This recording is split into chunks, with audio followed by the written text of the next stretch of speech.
વડોદરા જિલ્લાના સાવલી હાલોલ રોડ પર સ્થિત કેજે કેમ્પસની કાશીબા આયુર્વેદ હોસ્પિટલમાં ઓજસ આયુર્વેદ રિટ્રીટ પંચક્રમ વેલનેસ સેન્ટરનો ભવ્ય શુભારંભ વ્રજ રાજકુમાર ગોસ્વામીના વ્રત હસ્તે કરવામાં આવ્યો। આધુનિક જીવનશૈલી, ફાસ્ટ ફૂડ અને વધતા શારીરિક રોગોને ધ્યાનમાં રાખીને આયુર્વેદની પ્રાચીન સારવાર પદ્ધતિને વધુ અસરકારક રીતે લોકો સુધી પહોંચાડવાના હેતુથી આ સેન્ટર શરૂ કરવામાં આવ્યું છે।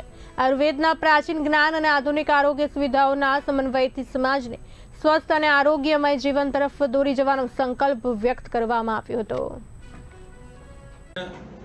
परम पूज्य गोस्वामी 108 श्री व्रजराज कुमार जी महोदयना हस्ते Savli KJ institute of Ayurveda and रिसर्चना संचालित काशीबा आयुर्वेदिक हॉस्पिटल खाते ओजस आयुर्वेदिक रिट्रीटनो शुभारंभ करवामां आव्यो हतो। आरोग्य, आध्यात्म अने सेवानी शरूआत ए हेतुथी आ पंचकर्मा वेलनेस सेंटरनी शरूआत करवामां आवी छे।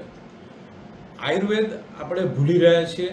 આયુર્વેદથી ઘણા બધા આપણને ફાયદા મળી રહ્યા છે અને એ હેતુથી સાવલી અને ગ્રામ્ય વિસ્તારના લોકોને એનાથી આયુર્વેદનો સારામાં સારો લાભ મળી રહે એ હેતુથી આજે આ પંચકર્મા વેલનેસ સેન્ટરનો શુભારંભ કરવામાં આવ્યો।